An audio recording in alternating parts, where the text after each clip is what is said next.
When I was 14 years old, I just gotten into junior high school. I was a cheerleader, everything was going right. And I met a guy, he was a lot older than me, and I got drunk one night and something happened and it changed my life completely. I was working and then I lost my job and I just didn't really have nowhere else to go at that time. My brothers and sisters, you know, they would help me, but they wouldn't take me in, so that just left me no choice but to be outside. Yeah. In 2007, we took in a brother and sister. They were 3 and 4. And right away, we recognized that they had some delays. In a lot of ways, it was similar to bring in a child that didn't speak the English language. I just got off track from there. Like, I stopped going to school. I was deeply depressed, and I would literally lay in my bed for days. I ended up getting involved in cocaine, marijuana, and just pretty much anything that would give me that escape from feeling and thinking. There was a time where I felt like I wanted to take my life, just because, you know, being so young, you don't know how to deal with being taken advantage of. You just feel like, you know, violated. I was homeless and living on the streets. Very lonely, very, very lonely. Sleeping in empty houses. Sometimes you don't know who's gonna come in there and try to hurt you, and terrible. Cold sometimes too hot, you know.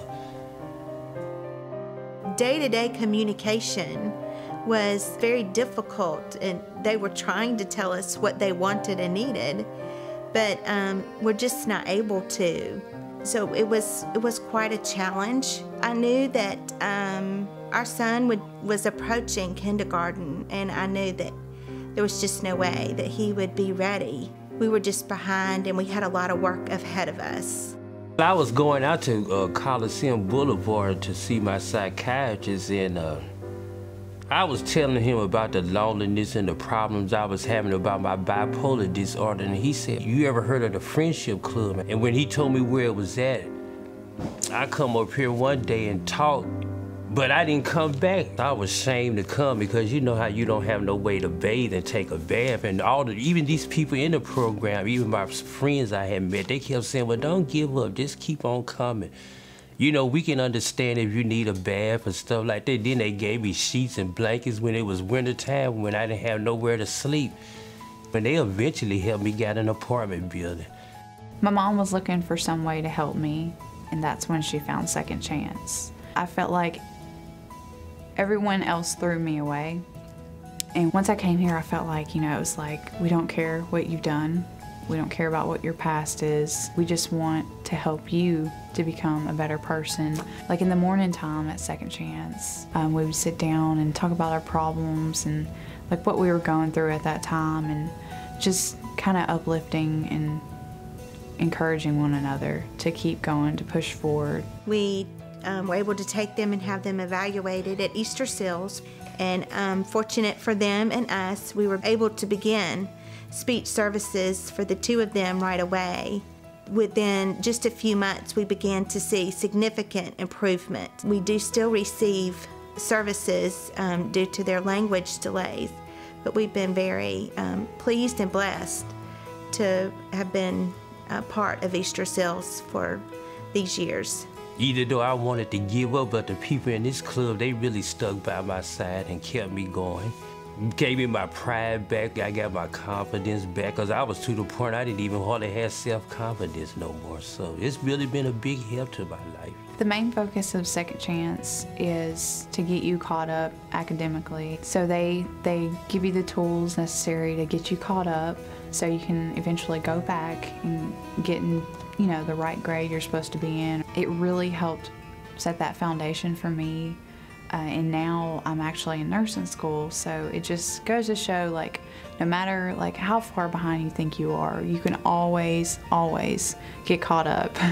I grew up inner city. I can remember walking to the Salvation Army to get free lunch during the summer. I remember the kind old ladies who took their time to teach us etiquette classes. Imagine inner city children learning etiquette. They taught me a lot about what I know today. For me, the United Way is a great part of my success in life. I find a way to give. I find a way. When you see the children or you see the people that's benefited from it, it just touches your heart to see that your little bit of money that you're giving does so much for others. You make a difference when you give. It doesn't matter how much. It's the thought behind it and where it goes. It helps so many people, so it's so important to give. We all know that right now we're going through economic trouble. When you see what the floods that happen, tornadoes, hurricanes, stuff like that, and what's $1, $2 a give? It's better to give than receive. If you got $1 or $2 to contribute something that's positive, it'll go a long way. Please help the United Way give people like me a second chance. I found a way. Won't you? Please find a way to give to the United Way. Some people don't have as much as we have. We can give it to them. I think helping United Way is important because it helps all these different organizations and who help many people, and they impact on all our lives. The River Region United Way needs your help. Please, find a way to give. Please, dig a little deeper. Please give a little. Then give a little more. If not you, who? If not now, when? Give what you can, please. Please find a way